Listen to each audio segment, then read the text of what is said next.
masih relevankah lagi tarbiyah? Itu adalah persoalan yang kita akan bincangkan kali ini, insya-Allah. Dan sekiranya ada yang bertanya kepada saya persoalan tersebut dan diminta jawapan ringkas, jawapan yang saya akan bagikan ialah depends, bergantung. Dan syarahnya ialah, jawapan saya akan bergantung kepada beberapa perkara. Yang pertama, apa yang anda maksudkan dengan tarbiyah? Apakah yang anda maksudkan bila anda sebut tarbiyah? Kedua, mungkin relevan dalam konteks apa? Dan ketiga, mungkin kepada siapa?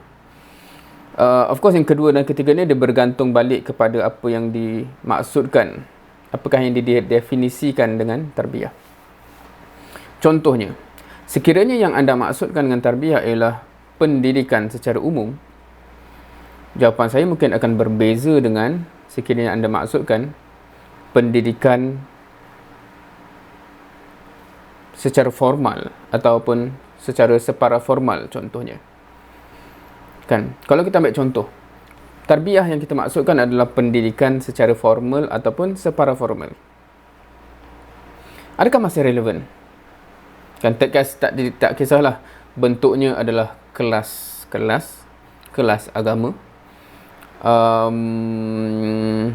kursus-kursus, ataupun separaformal contohnya apa? Halaqah-halaqah ilmu. Kan? Bentuk-bentuk tersebut, sekiranya itulah definisi tarbiyah yang dimaksudkan dengan soalan tadi, mungkin ke depan dengan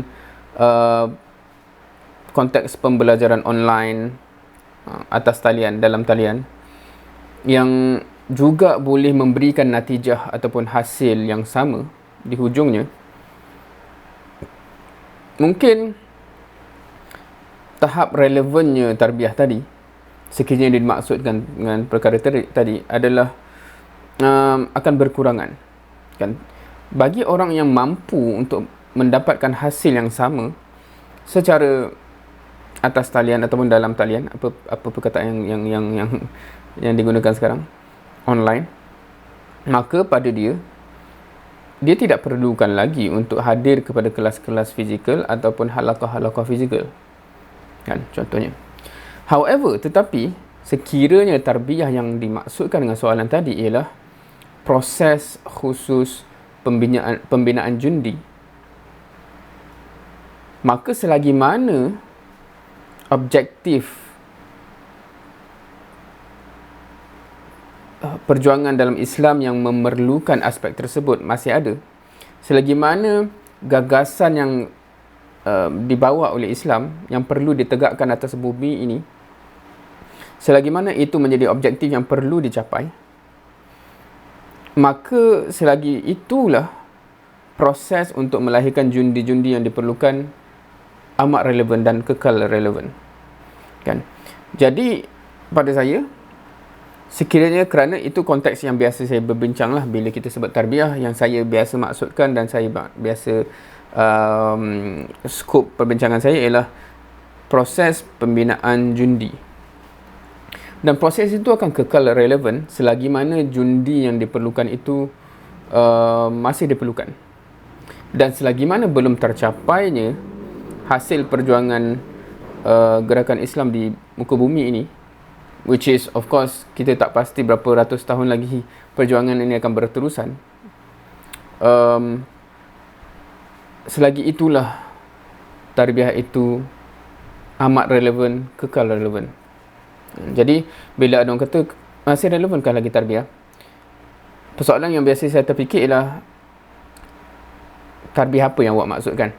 Tidak kisah walaupun orang yang bercakap ni macam saya, biasanya kita rujuk tarbiyah itu adalah usrah.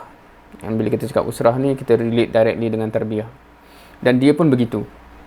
Cuma mungkin pada dia usrah itu adalah majlis-majlis ilmu, kan, yang berkait dengan proses pembelajaran formal atau separaformal.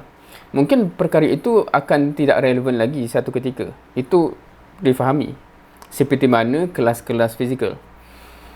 Tetapi yang saya biasa maksudkan dan biasanya usrah yang saya fokuskan ialah proses khusus pembinaan jundi, selagi mana perkara itu diperlukan dan dia terkait secara langsung dengan selagi mana misi dan gagasan yang diasaskan oleh Islam itu sendiri masih perlu ditegakkan, dan dia akan sentiasa perlu ditegakkan until tercapainya perkara tersebut. Selagi itulah proses untuk membentuk jundi-jundi yang diperlukan kekal relevan.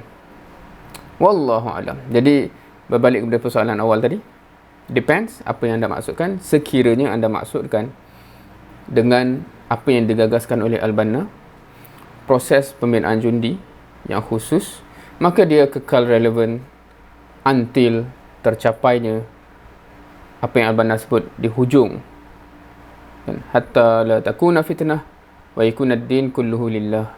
Of course itu bukan Al-Banna katakanlah, Al-Banna petik daripada Al-Quran dalam menggambarkan stages of kerja kita kan, daripada islah nafsihi sehinggalah menjadi ustaziatul alam untuk mencapai objektif yang Allah sebut, Allah gambarkan dalam Quran tersebut. Selagi itu belum tercapai, selagi itulah pembinaan jundi itu amat diperlukan untuk mencapai perkara tersebut. Wallahu a'lam. Itu short Q&A pada kali ini, insya-Allah. Next mungkin saya akan pergi kepada persoalan yang lain juga. Ada persoalan orang tanya, cara tarbiyah adakah sudah berubah? Adakah masih perlu kekal, stagnan, ataupun perlu berubah dengan peredaran zaman? InsyaAllah that's the next one. So until then, wassalamualaikum warahmatullahi wabarakatuh.